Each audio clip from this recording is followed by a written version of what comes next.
Bring it a blazing.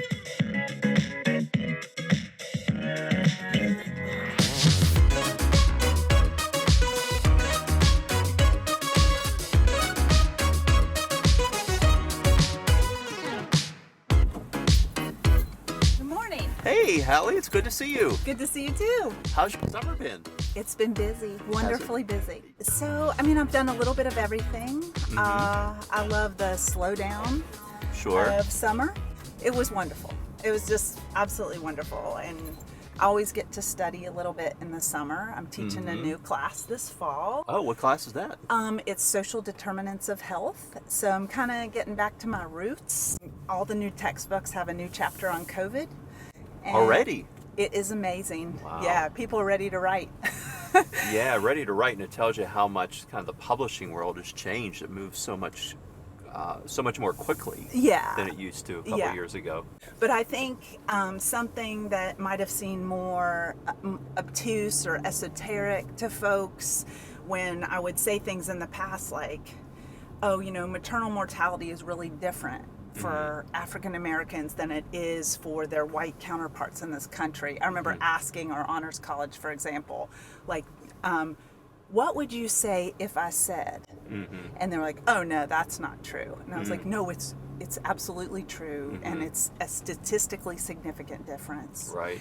And so now I say those things and people are like, oh yeah, folks of color, poor folks, folks without insurance, they do worse. Right. And so it's going to be so interesting, I think, to talk about those issues in the context of an aware population. Absolutely, and they're the types of things not only are students aware of, they're thinking about. I mean, it's in their consciousness, and they want to learn more about those things and have a deeper understanding of them. Well, as you know, one of the things that's really unique about the University of Charleston is our mission that we're going to prepare each student for a life of productive work, enlightened living, and community involvement. And we take great pride in really engaging everybody, our students, our faculty and staff, in community service activities. And one of the ways we do that every year is through our Labor of Love Day. So you're very involved in helping to coordinate that. Tell us a little bit about Labor of Love, how it started, and how it's evolved over the last few years. Community involvement has always been an important part of who we are. But having a day, the Labor of Love Days, actually, where our students' learning is set in the field. It's in an applied environment where our students are learning by doing.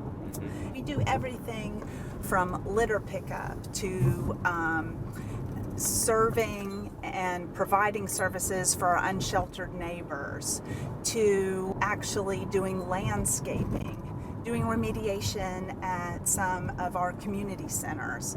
It is a day of service so robust. I think that we are making a significant impact. I think we have that kind of classical model of learning occurs when the professor imparts knowledge in a classroom. And yes, those things are true. But out in the field, we know each other differently. We're uncomfortable oftentimes. Labor of Love, essentially, it is a labor of love, and our students are involved in community service projects all over the valley in a number of settings. And for that day, their learning is field learning, where they are encountering populations they might not otherwise see, and learning in a space that is new and different, and that's fantastic. Absolutely. So this year it'll be a full day of activities on the Sunday and Monday of Labor Day weekend, right? Yeah, we have I think 44 different activities, community service projects that will happen on the Sunday and Monday. And so many of our students will be out in the field working with other partners.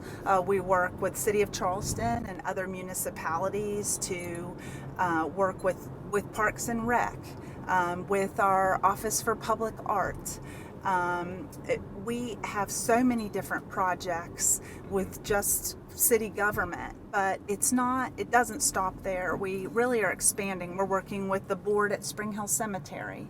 We are working with a variety of nonprofits, Covenant House, the Midian Project. This year we're sewing luggage for folks that are in our foster care system. Children don't often have parcels or containers to move. Some of our students may be really surprised to learn that they will be sewing, but we are skill building beyond Exactly. beyond a typical kind of expectation of college. Well, good. Well, Hallie, thanks so much for spending time with me today. It's good to connect, and I'm excited as you are with the start of the semester, just a couple of weeks away, and all the fun activities that we'll have an opportunity to provide for our students and share that learning journey with them. So I appreciate everything that you do as an outstanding faculty member here, and look forward to a great semester and year ahead. Well, it was a pleasure to talk to you, and I'm thankful for the opportunity, and it's going to be a busy but fun semester. There you go. Okay. Thank Well you so said. much, All right, President thanks, Roth. Hallie.